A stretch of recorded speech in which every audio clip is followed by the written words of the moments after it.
মাদ্রাসা যাতে ভালোভাবে চলে এজন্য যে 28 বিঘা জমি কিনেছিলাম, সে ক্রেতা ভাই বন্ধুদেরকে বলছি আপনারা আল্লাহর ওয়াস্তে জমিগুলো ফেরত দেন, যেন এটা নিয়ে কোনো চাপ সৃষ্টি করার সুযোগ না থাকে।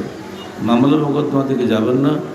এই জমি উদ্ধারের জন্য আপনাদের আদালতে আমার মামলা চলছে, আমি তার বাদী। আপনাদের সম্পত্তি রক্ষার জন্য আমাকে বাদী হয়ে কাজ করতে হচ্ছে, বছরের পর বছর ধরে বাংলার টাকা দিতে হচ্ছে। যদি আপনারা স্বেচ্ছায় ফিরিয়ে দেন তাহলে আপনাদেরকে আল্লাহ বরং গুনার বদলে নেকি দিবি। এই জন্য যে আপনি বুঝতে পারছেন যে ট্রাস্টের মালিক আমি বলছি। এই জন্য আমার সঙ্গে আরও 6 জন আছেন, কিন্তু সবাই আমার সঙ্গে বিশ্বাসঘাতকতা করেছে। এটা একটা দুর্ভাগ্য বাংলার জমিনে। আমাকে জয়েন্ট স্টকের রেজিস্ট্রার সালাউদ্দিন সাহেব বলছিলেন যে স্যার এই ট্রাস্টের মামলা যত বেশি আমার এখানে আসে এত মামলা কিছু নাই। যখনই মানুষ পয়সার মুখ দেখে মানুষ হুঁশ হারিয়ে ফেলে দেয়। মাল ও মর্যাদার লোভ মানুষকে ইমান হারা করে। সেই বিষয়টি আমাদের ভাগ্যে পড়ে গেছে। তৎকালীন সময় বাংলাদেশের শ্রেষ্ঠ ওলামায়ে কেরাম যারা ছিলেন তাদেরকে নিয়ে আমি ট্রাস্ট গঠন করেছিলাম। আর আলেম নন যিনি তিনি মাত্র একজন, তিনি আপনাদের এলাকার লোক। অথচ এই সমস্ত আলেমরাই ইমান হারা হয়ে গেল, তারা সব প্রায় মারাই গেছে। আমি এখনও আছি। ট্রাস্টের ডিড লেখাতে শুরু করে সব কিছু আমার একক চিন্তায় করা। আর আমাকে পরামর্শ দিয়েছিলেন কুয়েতের ডোনার সংস্থা শেখ জাসিম আল আওন। তিনি আমাকে বলছিলেন ভাই দেশে কাজ করতে গেলে দেশের আইন মেনে কাজ করাই ভালো। সেই এই আইন মানতে যেয়ে আজকে আমার এত মামলা মোকদ্দমা করতে হচ্ছে। গতকালকেও এই ট্রাস্টের মামলা ছিল ঢাকাতে। আর ইনি এখান থেকে মাসুল যান রাজশাহীতে। আমার দারুল ইমারত থেকে আমাকে উচ্ছেদ করার জন্য তিনি মামলা করেছেন হাজিরা দেন সেখানে গিয়ে। বুঝতে পারছেন? মানে আমি ট্রাস্টের কেউ না, ট্রাস্ট যেন সব কিছু করেছে, অথচ যারা ডোনার কান্ট্রি তারা একটা ব্যক্তিকে চেনে, ট্রাস্টকে চেনে না। কিন্তু আর এনারা ধারণা করেছেন যে 7 জনের 6 জন একদিকে গেলে সব শেষ হয়ে যাবে। এটা নয়, এটা ইমারত ভিত্তিক সংগঠন। আমির হল প্রধান, তিনি যাকে খুশি তাকে সদস্য করেন। সদস্যরা যদি মনে করে আমরাই সব কিছু, তাহলে অবস্থা কি হয় হাসিনার দিকে বোঝেন। বন্ধুরা আমার, 28 বিঘা জমির কথা আমার বলার আগেই স্নেহের সুজা বলে দিল। আমাকে ধন্যবাদ জানাচ্ছি, বিষয় সে বলেছে। আমি ব্যক্তিগতভাবে আপনাদেরকে অনুরোধ করে যাচ্ছি, কোনো রকম ঝগড়া ফাসাদ যেন না হয়। স্বাভাবিকভাবে আপনারা জমিগুলো মাদ্রাসার নাম করে মাদ্রাসাকে ফেরত দেবেন, আপনি নেকি পাবেন। এতে কোনো ব্যক্তিকে দিচ্ছেন না আপনি, তাই না? যেন এ নিয়ে কোনো লড়াই করতে না হয়। আর আমিও গাইবান্ধা আদালতের মামলা সব তুলে দেবো। যেদিন শুনবো যে আপনারা মামলা সবগুলো ফেরত দিয়েছেন জমি, সমস্ত মামলা আমি উঠাই দেব। বিষয়গুলো আমি শুরুতে বলে দিচ্ছি, আরও জেনে রাখেন।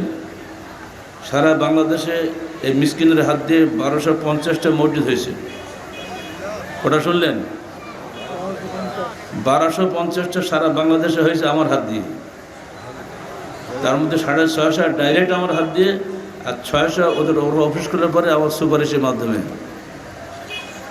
তার মধ্যে 493টা মসজিদ তালিকা আমার রেকর্ডে আছে আমার অফিসে। যেখানে 24,71,06,568 টাকা 42টা জেলায় ব্যয় করেছি আমি। গাইবান্ধা 32টা মসজিদ করা হয়েছে, যেখানে 2,03,20,482 টাকা খরচ হয়েছে। প্রথম মসজিদ হয়েছে সাঘাটা 38-51-92 নম্বর প্রজেক্ট, মানে 92 সালে 38 নম্বর মসজিদ হচ্ছে এই শিমুলবাড়ি মসজিদ না, ওটি সাঘাটা বাজার মসজিদ। আর শিমুলবাড়ি বাজার যে মাদ্রাসা, এটার প্রজেক্ট নম্বর 493, অর্থাৎ সবার আগে হচ্ছে সাঘাটা বাজার, এরপরে হচ্ছে 93 সালে আমি এখানে কীভাবে এসেছি একবার চিন্তা করেন। এরপরে শিমুলবাড়ি মাদ্রাসা আরেকটা প্রজেক্ট দিয়েছি 98/94 নম্বর প্রজেক্ট। শিমুলবাড়িতে আরেকটা দিয়েছে 11/97 নম্বর প্রজেক্ট। শিমুলবাড়িতে আরেকটা দিয়েছে 39/96। এই এতগুলো প্রজেক্ট দিয়ে তো শিমুলবাড়ি এত বড় হয়েছে, বলি একটাতে এত বড় হয় না। আমাকে অন্য জায়গায় বাদ দিয়ে শিমুলবাড়িতে 5-6টা প্রজেক্ট দিতে হলে কেন বুঝতে পারেন? এর মধ্যে কারণ আছে। কারণ এটা আগে থেকেই আহলে হাদিস আন্দোলনের কেন্দ্র ছিল। সেই ইতিহাস শুনিয়ে দিই আপনাদেরকে। সিরাজগঞ্জ জেলার হজ সাহেব, তিনি এখানে এসে প্রথম দাওয়াতি কাজ শুরু করেন। হজ সাহেবের পরে আসেন তার ছেলে, তিনি এসে বাবার মতোই ব্যাপক হারে দাওয়াতি কাজ শুরু করেন।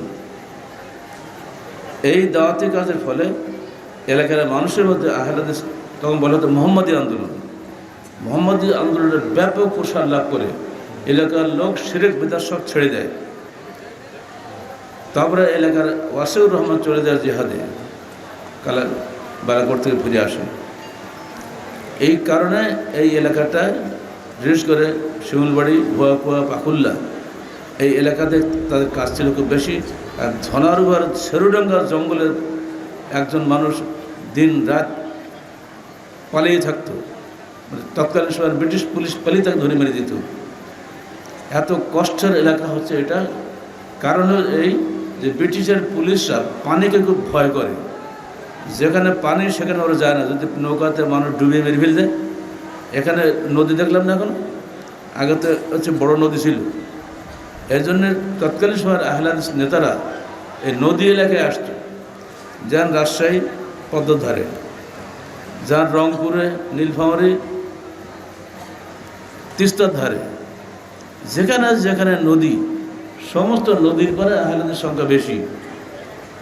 মৌলিক কারণ ওইটা যে ব্রিটিশের সেনাবাহিনীকে এই আহলে হাদিসরা ডুবে মেরে ফেলবে, সেই ভয়ে ওরা এখানে আসতো না। আর এইসব জায়গাগুলি আহলে হাদিসের সংখ্যা হয়ে গেছে খুব বেশি। কিন্তু মানুষ ইতিহাস ভুলে গেছে। ফলে আমি তো ইতিহাস বলতে পারি না, কারণ এর উপরে আমার ডক্টরেট করা। আমি দেখলাম এমন একটা একেবারে এলাকা, তখন তো আসাই যেত না নৌকা ছাড়া, অনেক কষ্ট করে আসতে হতো। দেখলাম এই এলাকা তো কিছু কেউ করবে না, আমাদের কিছু করার দরকার। আলহামদুলিল্লাহ এই করে করে এই এলাকাটা আমরা গড়ে তুলেছিলাম। সেই সময় তারা আমাদেরকে সহযোগিতা করেছিলেন ভাই রুহুল আমিন সাহেব, আব্দুল বাকি, আমাদের নজির হোসেন সাহেব ধনারুহার। আমি আমাদের আব্দুল জলিল সাহেবের সঙ্গে দেখা হলো, তাছাড়া স্বাস্থ্য খারাপ হয়ে গেছে। তাজুলের সঙ্গে দেখা হলো, ওরও স্বাস্থ্য খারাপ হয়ে গেছে। চেয়ারম্যান শাহ আলম না কি যেন ছিল, তিনিও তো মারা গেছেন। মানে আমার যারা সাথী ছিল এখন তার কারণ নেই। আমার তো মনে হচ্ছে তাদের সবার চেয়ে সুস্থ আছে। তাদের সবার জন্য আমি আল্লাহ পাকের নিকটে খাস দোয়া করি, আল্লাহ পাক তাদেরকে জান্নাতে ফেরদৌস নসিব করেন এবং যারা সহযোগিতা করেছেন তাদেরকে উত্তম জাযা দান করেন। জুমার বাড়ির ক্লিনিকটা আমি ভুলতে পারি না, যার নাম ছিল নূরা জাহিম ক্লিনিক হাসপাতাল, নূরা জাহিম হাসপাতাল। এটা প্রজেক্ট নম্বর 88/93, আর একটা দিয়েছিলাম 66/95। দুটা দিয়ে পূর্ণাঙ্গ হাসপাতালের রূপ দিয়েছিলাম। এই হাসপাতালের উদ্বোধনী অনুষ্ঠানে আমার বন্ধু ভাই ডাক্তার মামুন ছিলেন আমার সাথে। বিকেলে তার সাথে ফোনে কথা হলো। ডাক্তার মামুন ছিল, আর 11 জন জেলা পর্যায়ের স্বাস্থ্য অফিসার ছিলেন। ঠিক সেই সময় একটা নিম্ন স্তরের হিন্দুর ছেলে সমস্ত পায়খানা পড়তেছে পা দিয়ে, ডায়রিয়া হয়েছে। তা আমাকে বললো, স্যার এই মুসির ছেলেকে দিয়ে উদ্বোধন করবেন। আমার এমন রাগ হয়েছে, একটা কুত্তা দিয়ে হলেও যদি অসুস্থ হয় তাকে দিয়ে উদ্বোধন করবো আমি, খবরদার তুই কথা বললে কী হবে? হিন্দুরা মানুষ, তারা আমাদের ভাই। হিন্দু, বৌদ্ধ, খ্রিস্টান যা আছে বাংলাদেশে সবাই এক আদমের সন্তান। অতএব তাদের ভুলের জন্য তারা যদি বিভিন্ন ধর্মে চলে গিয়ে থাকে, কিন্তু আমি আল্লাহর বান্দা, আল্লাহর বান্দা হিসেবে আমি তাদেরকে ঘৃণা করতে পারি না, তাদেরকে দিয়েই শুরু করব। সেদিন তাকে দিয়েই শুরু হয়েছিল। এই স্মৃতিগুলো ভোলা যায় না। আমি এলাকার হিন্দু ভাইদেরকে আন্তরিক মোবারকবাদ জানাচ্ছি, তারা যেন আমাদেরকে না ভুলে যান এবং এই গাইবান্ধার ঐতিহ্যবাহী শিমুলবাড়ি কেন্দ্রকে সর্বতভাবে সবাই মিলে গড়ে তোলার চেষ্টা করুন। রাজনৈতিক ফেরকাবন্দির যে ফাঁদে আপনারা পড়ে গেছেন, ইহুদি নাসারদের পাতানো ফাঁদ। তারা গণতন্ত্রের নামে মুসলমানদের বিভক্ত করতে চায়। কেউ বিএনপি, কেউ আওয়ামী লীগ, কেউ জামাত, এই করে করে মুসলমানের মারামারি লাগে দেয়। এটা আমরা বিরোধিতা করি। আল্লাহ বলছে ওয়াতাসিমু বিহাবলিল্লাহি জামিআ, বলেন ওয়া লা তাফাররাকু, তোমরা আল্লাহর রজ্জুকে ধারণ করো সমবেতভাবে, দলে দলে বিভক্ত হয়েও না। আর গণতন্ত্র বলে তাফাররাকু, যতবার বিভক্ত হও।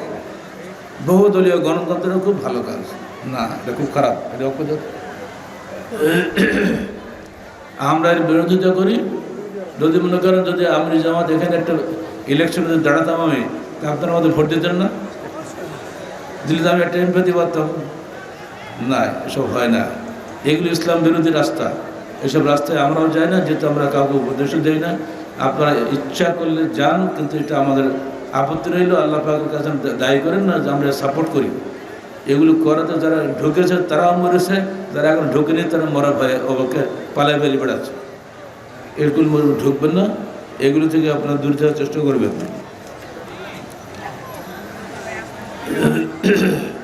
আহলে হাদিস আন্দোলন কেবল ওয়াজের আন্দোলন নয়, এটা একটি জনসেবার আন্দোলন। 2017 সালের 27শে আগস্টে বন্যাত্রাণ নিয়ে সর্বপ্রথম আমরা Jumarbari technical school and college থেকে নৌকায় উঠে প্রচুর রৌদ্রের মধ্যে প্রায় 4 কিলোমিটার ভিতরে গিয়ে গারামারা, কানাইবাড়ি এইসব জায়গাতে নৌকা দাঁড়িয়ে আমি নিজ হাতে প্যাকেট তুলে দিয়েছি, প্রায় 500 প্যাকেট। ওই এলাকার মানুষ বন্যায় এমনভাবে আক্রান্ত, আশেপাশে কোনো রাস্তা নেই যে তারা বাজারঘাটে যাবে। তাদের সেই প্রাণখোলা দোয়া, তাদের সে চোখের পানি আজ আমি ভুলতে পারি না। তো আমরা 2017 সাল পর্যন্ত এখানে এসেছি বন্যাত্রাণ নিয়ে। আল্লাহ বলছেন ইয়া আইয়ুহাল মুদ্দাসসির কুম ফাআনজির, হে চাদরাবৃত ওঠো, আল্লাহকে ভয় দেখাও। এই আয়াত নাজিলের পরে আল্লাহ রাসূল তো ভয় পেয়ে গেলেন, যাই মানুষের ভয় দেখাবো, ওরা তো আমাকে মারবে। উনি কাঁপতে কাঁপতে বাড়িতে এলেন। তখন তার স্ত্রী খাদিজা, তিনি তাকে চাদর মুড়িয়ে দিয়ে বললেন যে আপনি ভয় পাবেন না, কাল্লা ওয়াল্লাহি লা ইউখজিকাল্লাহু আবাদা, আল্লাহর কসম কখনোই আল্লাহ আপনাকে লজ্জিত করবেন না। ইন্নাকা লা তাসিলুর রাহমা ওয়া তাহমিলুল কাল্লা ওয়া তাকসিবুল মা'দুমা ওয়া তাকরিদ যায়ফা ওয়া তুঈনু আলা নওয়াইবিল হক। অবশ্যই আপনি আত্মীয়দের কাছে সাথে সদাচরণ করেন, আপনি দুস্থদের বোঝা বহন করেন, নিঃস্বদের কর্মসংস্থান করেন, অতিথিদের আপ্যায়ন করেন এবং বিপদগ্রস্তকে সাহায্য করেন। রসুলের আদর্শের অনুসরণে আহলে হাদিস আন্দোলন বাংলাদেশ শুধু ওয়াজ করে না, জনসেবাও করে। আমার রসুলের ব্যাপার যদি এইটাই হয়, যারা আল্লাহ রসুলের নামে মিলাদ পড়েন, মিলে আল্লাহ নবী নিজেও করে মিলাদ পড়েনি, তার সাহাবীরাও করে মিলাদ পড়েনি, এর উপর লাভটা কী? কিন্তু তিনি যা করে গেছেন সেগুলো আপনারা করেন। সকল ইসলামী সংগঠন যদি মানুষকে জনসেবা করে যেত, তাহলে আজকে এই দুর্দশা হয় নাকি দেশের? জনসেবার জন্যই আমাদের যেতে খ্রিস্টানদের কাছে। কেন সেই খ্রিস্টানদের কাছে যাবো? এই কিছুদিন আগেও তো আপনারা দেখলেন লক্ষ্মীপুরে, ফেনীতে, নোয়াখালীতে বিপুল বন্যা হয়ে গেল না? এই বন্যা তো আমাদের পক্ষ থেকে বিপুল ত্রাণ দেওয়া হয়েছে। প্রায় মাসাধিক কাল ধরে আমাদের কেন্দ্রীয় এবং জেলা কর্মীরা সেখানে বন্যা ত্রাণ দিয়েছে। আমরা এইভাবেই সমাজের কল্যাণে এগিয়ে যাওয়ার চেষ্টা করি। বন্ধ হয়ে দেবো?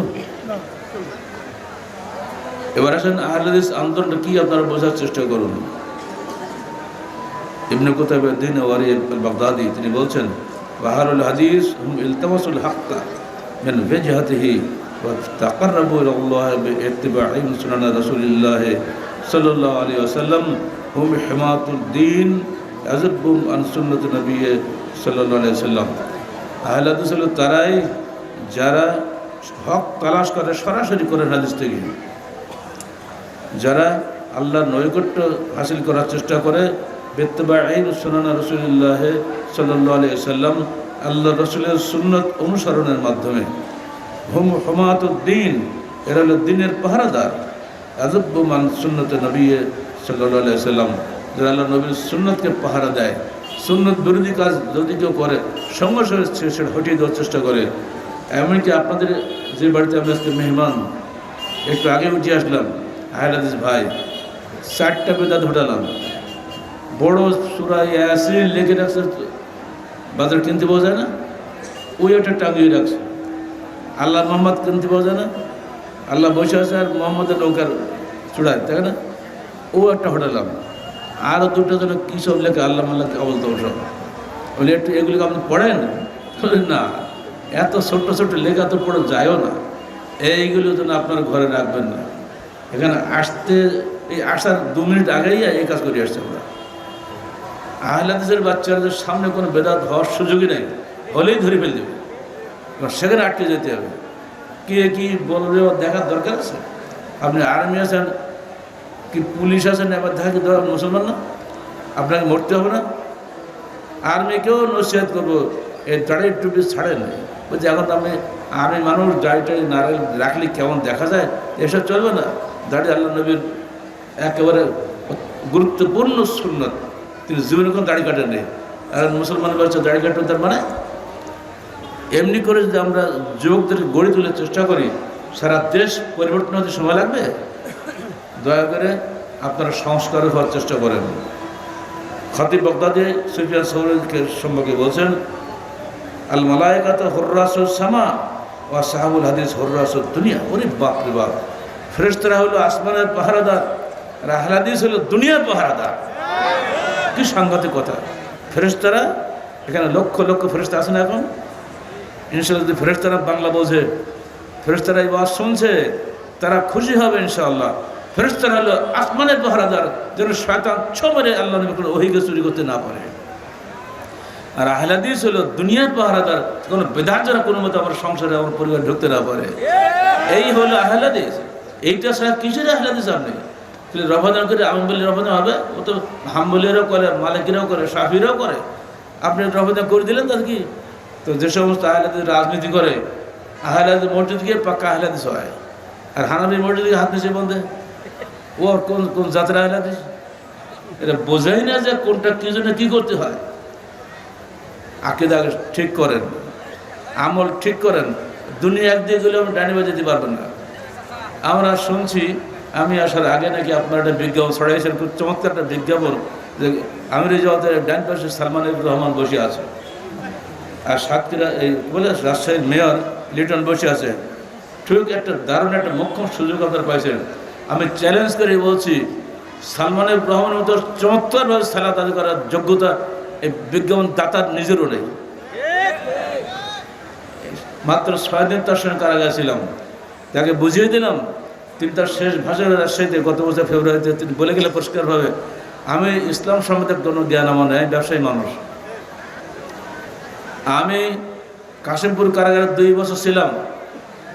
মুফতি শহীদুল নোডাল এমপিকে বললাম যে ভাই তুমি তো মুফতি মানুষ, মুসলমানদের দলাদলি কেন? উনি 2 বছর ধরে কী যে কী বললেন, পেশাই পেশি আমার মাথায় আসে না। কিন্তু হঠাৎ কারাগারে যেয়ে দেখে গেলেন ভাই, মাত্র 6 দিন থাকলাম, উনি এত সহজে আমাকে ইসলামটা বুঝিয়ে দিলেন, আমি সমস্যা গ্রহণ করে নিলাম। কখন? ফজরের সালাত পড়ে আমি 10 দিনের অভ্যাস আছে আমার। মুক্তাদলের উনি আর বগুড়ার এমপি লালু,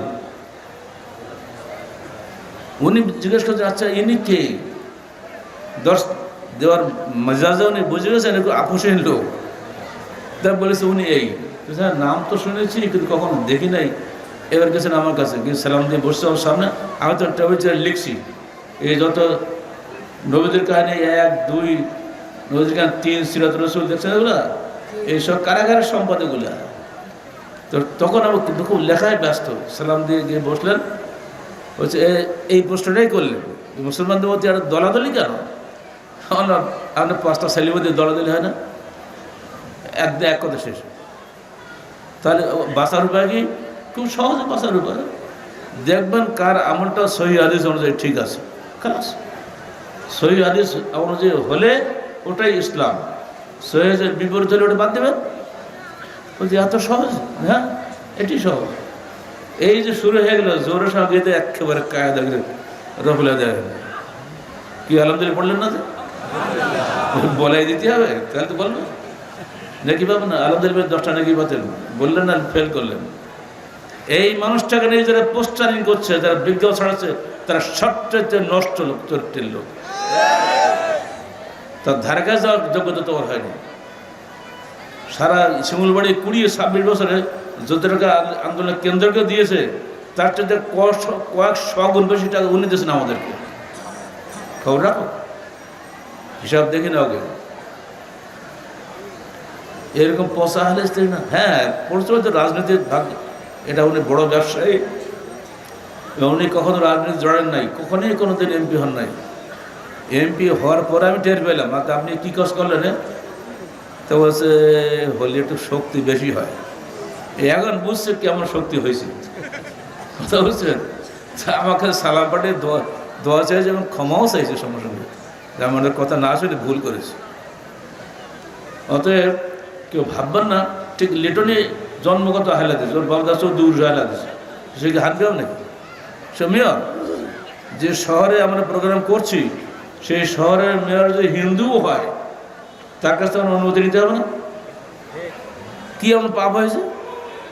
সে শহরে সে আগে থেকেই আহলে ইসলামকে সালাত আদায় করে, তাতে আমাদের কোন জাত মান গেল? হ্যাঁ, যদি সাহস থাকে ওই দুজনকে পাশে বসিয়ে, আমি ওই দিন যে ভাষণ দিয়েছিলাম, পারলে ভাষণটা ধৈর্যের সঙ্গে শুনে দেখো, সেই ভাষণেই তার উত্তর হয়ে গেছে। ওরা যে জ্ঞানী হয়, কোশ্চেন কাল ডানে বায়ে যাবে না। ভাষণটা না শুনে খালি একজনের চেহারা থেকে গীবতাত্ম শুরু করা।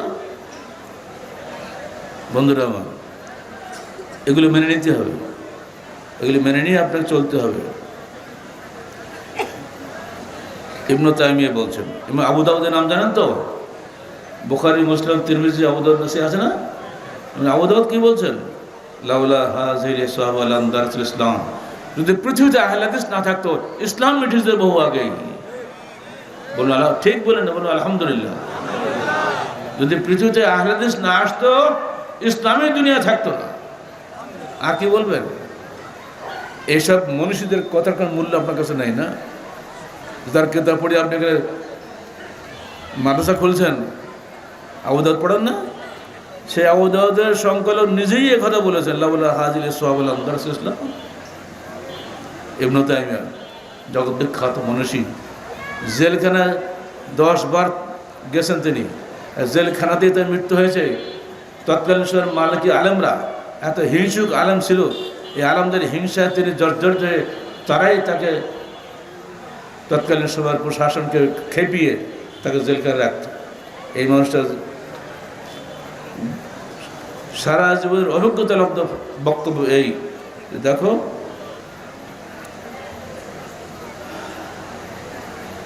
ومن أهل السنة والجماعة مذهب قديم قبل يخلق الله أبا حنيفة ومالكا والشافعية وأحمد فإنه مذهب الصحابة الذين تلقوه عن النبيين صلى الله عليه وسلم.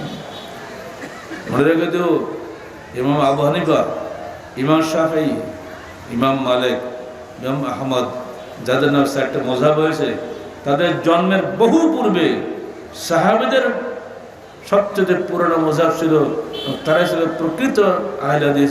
তারা ডাইরেক্ট তাদের নবীর কাছ থেকে শিক্ষা গ্রহণ করেছেন। বলুন আলহামদুলিল্লাহ। তাদের নিয়ে টিটকারি, আর বললাম মযহাবি, বেটা তোমাদের পাত্তাই ছিল না দুনিয়াতে। এইসবগুলো না বলে নিজেকে নিজে আত্মসমালোচনা করুন, কোনটা ভুল আছে ঠিক হয়ে যান, সব ঠিক হয়ে যাবে। তিনি শেষে যেই বলছেন, আহলুল মিলাল আহলুল হাদিস ফিল ইসলাম কাআহলিল ইসলাম ফি আহলিল মিলাদ। মনে রাখো দুনিয়ার মানুষ, ইসলামের মধ্যে আহলে হাদিসের যে সম্মান, সারা বিশ্বের সকল দলের মধ্যে মুসলমানদের যে মর্যাদা, মুসলমানদের মধ্যে আহলে হাদিসের সেই মর্যাদা রয়েছে। আলহামদুলিল্লাহ, এর চাইতে আপনি কি শুনতে চান? আর সেই আহলে হাদিস আন্দোলনের উপরে আমরা ডক্টরেট করা, বাংলা শুধু নয়, সারা ওয়ার্ল্ডে কেউ এই সাবজেক্ট নিয়ে ডক্টরেট ডিগ্রি করে নাই। আর আলহামদুলিল্লাহ, এটি আমার সবচেয়ে গর্বের কথা। এই ডিগ্রি নেওয়ার শুরুতে এবং শেষে কোনো পর্যায়ে সুপারভাইজার, এক্সামিনার যত রকম থাকে, বিদেশি পরীক্ষক, দেশি পরীক্ষক, কোনো জায়গায় একজন আহলে হাদিস প্রফেসর নাই, সব জায়গায় হানাফি প্রফেসর। বলো আলহামদুলিল্লাহ। আমাকে বলেছিল যে আমাদের আহলে হাদিস প্রফেসর তো অনেক আছে, ডক্টর বারি আছে, ডক্টর মুজিবুর রহমান আছে, ডক্টর রহমানি আছে, এদেরকে দিল্লিতে হয়ে যায়, অসম্ভব। আহলে হাদিসের হাত যেন আমার থিসিস না লাগে, হানাফিদের হাত দিয়েই আমার থিসিস ইনশাআল্লাহ বেরিয়ে আসবে। এবং তাই বেরিয়েছে সর্বসম্মতিক্রমে, একজনের ভিতরে বলেনি যে এটা একটু খারাপ হয়েছে। এমনকি কলকাতা বিশ্ববিদ্যালয়ের প্রফেসর, সে একবারে পুরোপুরি একবারে হিন্দু বললে হয়, সে রাম আর রহিম এক বলে, কাশী আর মক্কা এক বলে। এই ব্যাপারটা বাজারে করে হাত দিয়েও থিসিসে যে উচ্চ প্রশংসা এসেছে। আপনার থিসিসটা কারো বাড়িতে থাকলে তার বাণীটা পড়ে দেখবেন, প্রফেসর ওসমান গনি।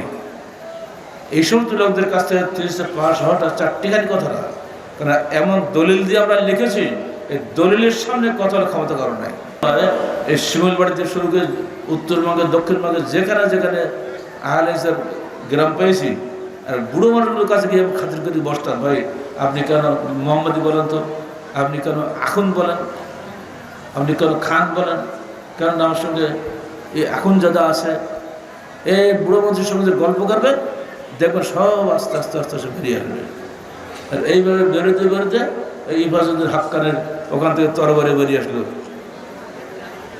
উনি বললেন, এই তরবারির হকদার কেবল আপনি, বাংলার জমিনে আর কেউ নেই। বনপাড়া থেকে সম্মেলন করছি আমরা, ওনার পক্ষে আমাদের যুব সংঘের সভাপতি নিজে সেই তরবারির ব্যাজ এবং একটা কি যেন গায়ে দেওয়া তরবারি খাপ, সব কিছু নিয়ে হাজির হয়েছে।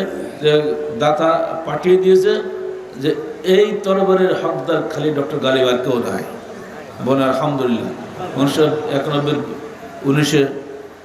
19 জুলাই এই সমস্ত মানুষের এলাকা হচ্ছে শিমুলবাড়ি এলাকা, এটা হল জিহাদি এলাকা।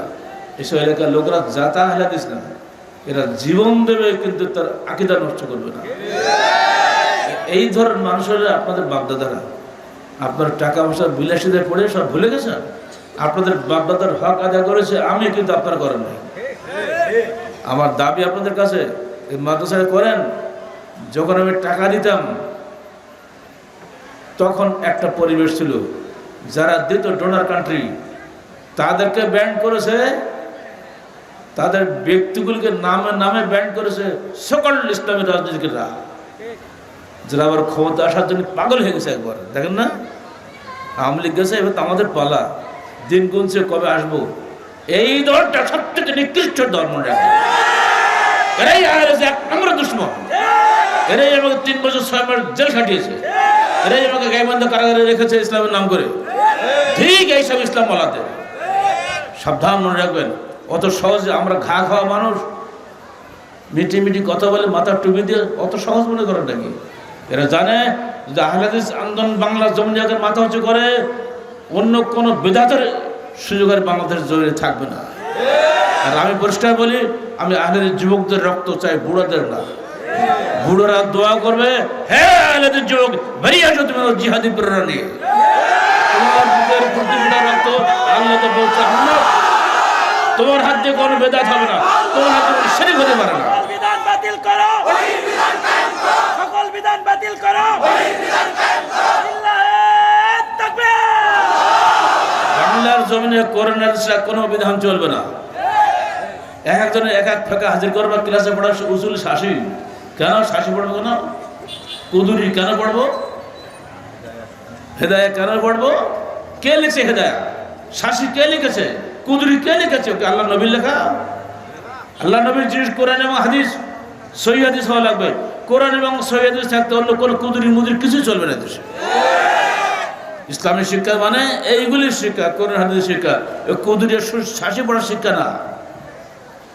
আগামী দিন আসছে, আমি থাকি আর না থাকি, আমি দেখতে পাচ্ছি বাংলার জমিনে আহলেদের যুবকরা ইনশাআল্লাহ আগামী দিনে বিপ্লব সৃষ্টি করবে। সেই বিপ্লব দিনে হয়তো আমি থাকবো না, তখন দরকার দোয়া করো আমাদের জন্য। এই বিপ্লব বলে গেলাম না, আমার হাতে তোমাদের কাছে, শিমলবাড়ির যুবকদের কাছে আমানত রইল আমার, যেন এই শিমলবাড়ির শুধু মাদ্রাসা, খালি মাদ্রাসা নয়, এখানে একটা বিশ্ববিদ্যালয় হবে আগামী দিনে। সবচেয়ে বড় চিন্তা করো, ছোট চিন্তা, ছোট স্বপ্ন কেন দেখো। এই মাদ্রাসা মানে একটা ফকির বিদ্যুৎ শেখা নেই। রাষ্ট্রীয় বিশ্ববিদ্যালয় করার চেষ্টা করছে আমরা। সমস্ত জেলায় জেলায় যদি হয়ে যায়, আহলে হাদিসের বিপ্লব হতে সময় লাগবে না।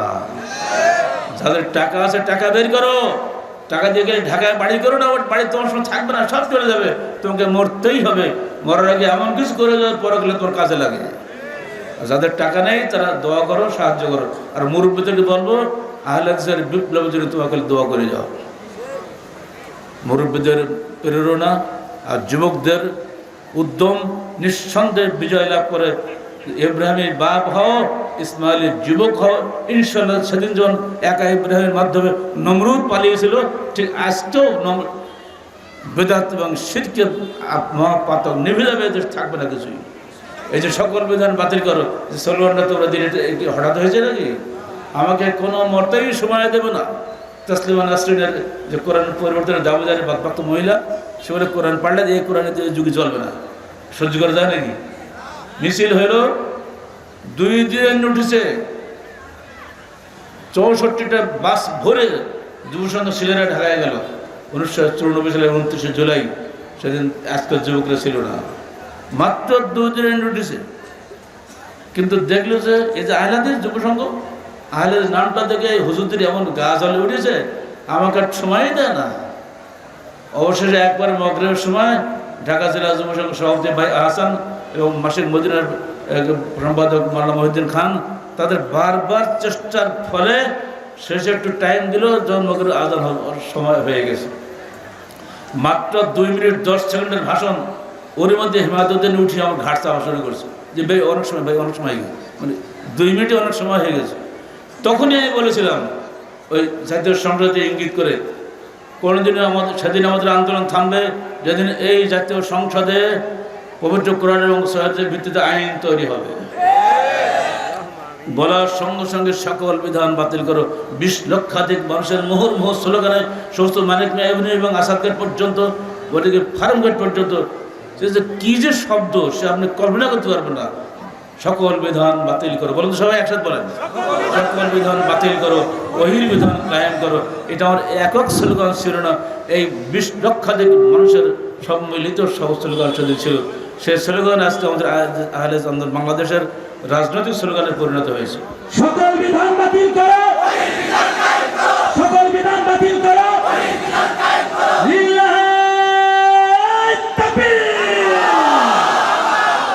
মৌলিকভাবে পার্থক্য ইমানের দিক দিয়ে। ইসলামিক ফাউন্ডেশনে যারা চাকরি করেন, নিশ্চয়ই তাদের কেউ এখানে আসেন, তারা সব জায়গায় মিষ্টি মিষ্টি কথা বলেন। আমাদের মধ্যে তো কোনো সমস্যা নেই, তো খালি কিন্তু জুজি মশলার তো গুলমাল আছে। জুজি আপনি হাত উঁচু বাঁধেন, হাত আমি নিচে বাঁধে, এই তো হাতে কোনো সমস্যা নেই। সেদিন মুকুররা বলে দিলাম, জুজি কি এটাই যে আল্লাহ নূরে মোহাম্মদ পয়দা, মোহাম্মদ নূরে সারা জাহান পয়দা, এটাকে জুজি মশলা? আকীদায় তো নষ্ট। আগের যুগের কাফেররা নবীদেরকে ফেরেশতা বলে বলতো, যে আপনি যদি নবী হন তাহলে ফেরেশতা হয়ে আসেন। আপনারা আমাদের নবীকে ফেরেশতা বানিয়েছেন আর নূরের নবী বলেছেন। আর এই করে যত মক্তব আপনাদের সব দুনিয়াতে, বাংলাদেশ আর নুরানি মক্তব বলে না, নুরানি মক্তব, ওটা শিরকি মক্তব। নুরানি মানে হলো নূর আর নূরে নূরে নূরে আল্লাহ নূরে মোহাম্মদ পয়দা, মোহাম্মদ নূরে সারা জাহান পয়দা। এসব কী শুরু করেছেন? আমরা আরবি কায়দায় লেগেছি 3 খণ্ডে শেষ করেছি। প্রত্যেক মাদ্রাসায় আমাদের যত আছে আহলে হাদিস মাদ্রাসায় আমাদের আরবি কায়দায় পড়াবে। নুরানি শব্দটা সব পুরো শিরকি শব্দ। আল্লাহ নূর দেখেছেন, কিন্তু নূরকে কেউ দেখেনি। আল্লাহ নূরুন কোরআনি। আল্লাহ নবীকে জিজ্ঞেস করলো, আপনি মেয়েরাজে গেছিলেন তো আল্লাহকে দেখেছিলেন? জবাব দিলেন, আমি আল্লাহকে দেখিনি, তো আল্লাহ নূর দেখেছি। নূরুন কোরআনি, আমি আল্লাহ নূর দেখেছি। অথচ আজকে বাংলাদেশে ঘরে ঘরে আকীদা নষ্ট করে দিচ্ছে। এমনি করে আরও অসংখ্য বিষয় রয়েছে। তুমি হে নূরের নবী, নিখিলের ধ্যানের ছবি, তুমি না এলে দুনিয়ায় আধারের সুবিধ ছবি। এটা কি শিরকি গান না ইসলামী গান? যেহেতু কবি নজরুল লিখেছে, অত ওটা জায়েজ হয়ে গেছে। জাতীয় কবি যে কবি নজরুল কি মুহাদ্দিস ছিল? তা তো ভুল হতেই পারে। আমাদের দেশের এই শিরক বেদাত ঘরে ঘরে ঢুকে পড়েছে। এগুলো থেকে আমাদের ব্যাপকভাবে সাবধান থাকতে হবে। এজন্য আমরা বলছি আহলে হাদিস আন্দোলন বলেছি, এটা কোনো ফেরকা নয়, কোনো মার্কা নয়, এটা আন্দোলন। যার মধ্যে আন্দোলনের মেজাজ নাই সে আমাদের সংগঠনে ঢুকতে পারে না। যেখানে বেদাত সেখানে প্রতিরোধ, একটু দেরি করা হবে না। তো নিজের ঘরে হোক আর পরে ঘরে হোক, ছাড়া নাই। এমনি করেই সমাজের পরিবর্তন আসবে। আদর করে গায়ে হাত বুলিয়ে বুলিয়ে কোনো বেদাত দূর হয় না। যদি আপনার গায়ে একটা ঘা হয়, ডাক্তার খালি মলম দেয়, জীবনে ওই ঘা ছাড়বে না। কিন্তু যদি একটা ঘষিয়ে দিয়ে ওপরে শাল তুলি দেয়, কাঁচা রক্ত বের করে দেয়, এরপরে যদি মলম দেয় তখন সারবে। তারপরে ওপরে শাল তুলি দিতে হবে, তাহলে রক্ত বেরোবে, তাহলে ওষুধ দিলে ওটা কাজ দেবে। এরই নাম হলো আহলে হাদিস আন্দোলন। বন্ধুরা, ইমানের মৌলিক জায়গাতে আমাদের পার্থক্য আছে। ধরুন শুনে কেন মৌলিক জায়গার পার্থক্য এই, পারিভাষিক অর্থে ইমান অর্থ হচ্ছে হৃদয়ে বিশ্বাস, মুখে স্বীকৃতি ও কর্মে বাস্তবায়নের সমন্বিত নাম, যা আনুগত্যে বৃদ্ধিপ্রাপ্ত হয় ও গুনাহে হ্রাসপ্রাপ্ত হয়। বিশ্বাস হলো মূল, কর্ম হলো শাখা, যা না থাকলে পূর্ণ মুমিন বা ইনসানে কামিল হওয়া যায় না। খারেজিরা বিশ্বাস, স্বীকৃতি ও কর্ম তিনটিকে ইমানের মূল বলে। ফলে তাদের মতে কবিরা গুনাহগার ব্যক্তি চিরস্থায়ী ব্যক্তি কাফের, চিরস্থায়ী জাহান্নামী এবং তাদের রক্ত হালাল। বাংলাদেশে বেশ কিছু চরমপন্থীদের একটা উত্তাপ ঘটেনি? চরমপন্থী বোঝেন তো? আপনাদের এই এলাকায় হয়েছিল। আমার সঙ্গে বগুড়া গাইবান্ধ কারাগারে যে দুজন ছিল, তারা এই এলাকারই ছিল। আমার তুমি একটা ফটোস করে একটা মেরে দিলে, তোমার একটা মানুষ মারলে কি দেশ পরিবর্তন হয়ে যাবে? তবুও তো কিছু তো করা গেল তো, ও কোনো মতাই বোঝে নেই, এমন মাথা ধলে হয়ে গেছে। এটা হলো আন্তর্জাতিক ISS, ওরা বিদেশি টাকায়, আমেরিকার টাকা বিশেষ করে এগুলি করে। এবং ওরা দেখা যায় গুলিটা মারতেছে কোন দিকে, বৈরুতের দিকে যাচ্ছে, লেবাননের দিকে যাচ্ছে না ইসরায়েলের দিকে যাচ্ছে। ইসরায়েলের দিকে যায়, পিছন থেকে দাঁড়িয়ে থাকে আরো আর্মি, ঠাস করে আপনাকে মেরে ফেলে দেবে। যদি গুলিটা ফিলিস্তিনের দিকে যায় তাহলে সমস্যা নেই। আন্তর্জাতিক চক্রান্তের ফসল হচ্ছে বাংলাদেশে চরমপন্থী দল। এরা এখন চরমভাবে মার খেয়ে গেছে, বেশি লাফাচ্ছে না, কিন্তু ওই আকিদার অনুসারে অনেক যুবক কিন্তু তোমাদের মধ্যে এখন অনেকে আছে। এটা হলো খারেজি আকিদার লোক। যুগে যুগে যত চরমপন্থী সবাই হলো খারেজি আকিদার লোক। এর বিপরীত হলো একদল যারা মনে করেন বিশ্বাস অথবা স্বীকৃতি যথেষ্ট। ইমানদার হওয়ার জন্য বিশ্বাস অথবা স্বীকৃতি যথেষ্ট, আমলের কোনো প্রয়োজন নাই। আমল ইমানের অংশ নয়। এর জন্য তারা ঘন ঘন স্লোগান দেয়, আমার ইমান ঠিক আছে, আমি কোনো চুরি করি না, ডাকাতি করি না, ঘুষ টানি কিছু করি না, আমার ইমান ঠিক আছে। নামাজ পড়া কি দরকার? বুঝলেন না? তারা সালাত সিয়াম কিছুই করে না, কিন্তু ইমান ঠিক আছে। এরা কারা বলেন? এরা হলে মুরজিয়া। এই আকিদার লোকের সংখ্যা বাংলাদেশে বেশি। তারাই সমস্ত বাজার গরম করতে, রাজনৈতিক ময়দানে তারাই বসে আছে। রাজনৈতিক নেতারা সালাত সিয়াম ধার ধারে না, কিন্তু ভোটের সময় তৌহিদ জনতা। সাবধান, এটা মুরজিয়া আকিদা। এরপর আসেন খারেজি এবং মুরজিয়া, দুই চরমপন্থী ও শৈথল্যবাদী মতবাদের মধ্যবর্তী হলো আহলে হাদিসের ইমান। তাদের মতে বিশ্বাস ও স্বীকৃতি হলো মূল এবং কর্ম হলো শাখা। ফলে কবিরা গুনাহগার ব্যক্তি তাদের নিকটে কাফের নয় বা পূর্ণ মুমিনও নয়, বরং ত্রুটিপূর্ণ মুমিন বা ফাসেক। তওবা না করে মারা গেলেও তারা চিরস্থায়ী জাহান্নামী নয়। ধরুন আপনার অ্যাক্সিডেন্ট হয়েছে, আপনি তওবা করার সময় পেলেন না, তাহলে আর কাফের হবেন নাকি? কবিরা গুনাহ করে না, আপনি এমন লোক কোথাও খুঁজে পাবেন না। সারা জীবনে একটা মিথ্যে কথা বলেননি, এরকম লোক আছে কেউ? সারা জীবনে একটা গীবত করেননি, এরকম লোক কেউ আছে? কোথাও পাওয়া যাবে না। এদেরকে যদি আমরা কাফের বলি তো কাল্লাকাড়ি দিয়ে দেবেন। আবার এরা যে কিছুই না মনে করে যে কোনো গোনা এটা কিছু নেই, এমনি না, সে অবশ্যই গুনাহগার হবে, তো ত্রুটিপূর্ণ মোমেন হবে। এই পার্থক্য বুঝে আপনি নিজেকে আহলে হাদিস বলবেন। নদীর দুধারে যদি শান বাঁধানো থাকে, যদি বোল্ডার দিয়ে বন্ধ করা হয়, তখন আশপাশ পানি ছড়িয়ে যায় না, সব পানিগুলো নদীর মাঝখান দিয়ে চলে আসে। আর এটা আমরা বলি ইহদিনাস সিরাতাল মুস্তাকিম, আল্লাহ তুমি আমাদের সরল পথ দেখাও।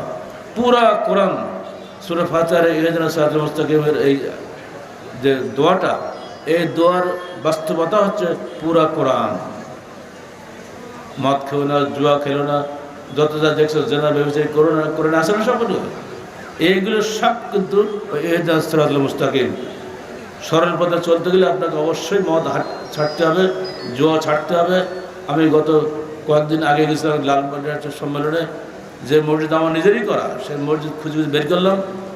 বলে কি ভাই বাড়িতে কেউ আসে? তো হ্যাঁ, আমার একটা ছেলে আছে, এক ছেলে সুইডেন থাকে আর এক ছেলে কানাডায় থাকে, মানে একটা বিশাল ব্যবসা বাসা। এবার আপনি বলে আমি কী করে বড়ো মানে ঘর বসে আছে। মসজিদটা দেখলাম মসজিদে ছেলে একটা আছে, আসলে সামনে দেখলাম চেহারা দেখে বুঝে গেলাম যে অবস্থা খারাপ। পরে অনেক কিছু শুনলাম, দুঃখ লাগে। আহলাদের সন্তানরা যখন এডিক্টেড হয়ে যায়, তারা যখন মাদকতার মধ্যে ডুবে যায়, আর তাদেরকে তাদের বাবারা যখন আপোষ করে নেয়, তারা অত্যন্ত ক্ষতির মধ্যে পড়ে যাবে। যদি কোনো মেয়ে ঘরে বেপর্দা থাকে, আর সেই মেয়ের অন্যায় কাজে যদি বাবারা সাপোর্ট দেয়, ভাইরা সাপোর্ট দেয়, ওই বাপ মারা দায়ুস হয়ে যাবে। আর দায়ুস লায়াত করার জন্য দায়ুস কখনো জান্নাতে প্রবেশ করবে না। ওদের সাবধান, বাড়িতে পর্দা পুশিদা, মেয়েদের পর্দা বিষয়ে সাবধান থাকবেন, এগুলো যেন আমরা ভুলে না যাই। এবার আসুন তো, নারী পুরুষের মধ্যে পর্দা ফরজ। এই ফরজ পর্দা আজকাল উঠে গেছে, বরং নারী পুরুষ পরস্পরের পরিপূরক। কেউ কারোর উপরে রাজা মহারাজা না। অনেক পুরুষ আছে যারা স্ত্রীকে ধরে ধরে মারে, পিটায়। খবরদার এসব স্বামীরা, ওই স্ত্রীর গায়ে একটা পিটান দিলে কিন্তু আল্লাহর গায়ে একটা পিটলাই, কারণ ওই মেয়েটা আল্লাহর নিজের অত্যন্ত প্রিয় সৃষ্টি, আল্লাহ খুবই আঘাত পান না। তাকে তুমি আদর্শ শেখানোর জন্য মৃদু ভর্সনা করতে পারো, মৃদু প্রহারও করতে পারো, কিন্তু কোনো অবস্থায় তাকে ধিক্কার দিয়ে সরিয়ে দিতে পারবো না।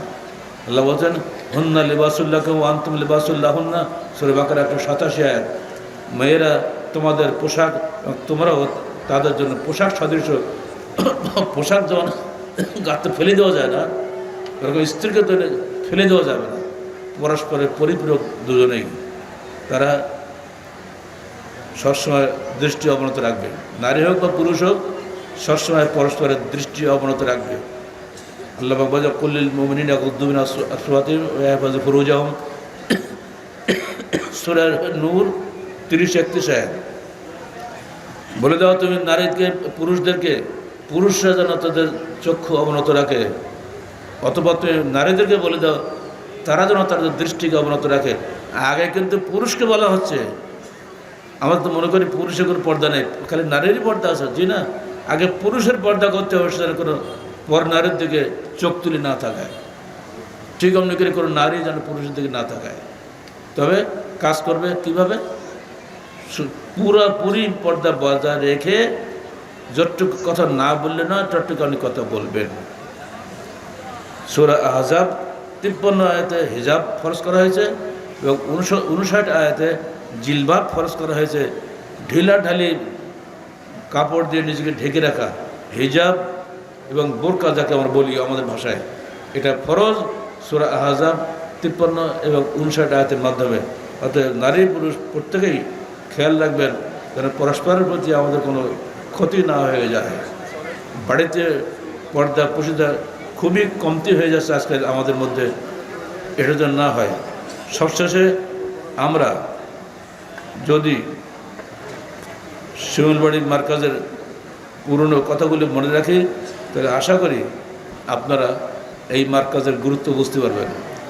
আজকে মার্কাজের যে অবস্থা ফিরে আসছে, সেজন্য আমরা অত্যন্ত আনন্দিত। আপনারা আমাদেরকেও সহযোগিতা করবেন আর আমরা আমাদের সাধ্যমতো সহযোগিতা করবো, এটা তো আমরা শুরুতেই বলছি, এখনও বলছি। যদি সেই দিন আবার ফিরে আসে তাহলে আবারও দেখবেন আপনার ডাকা লাগবে না, আমি এগুলো সে প্রজেক্ট দিয়ে যাব।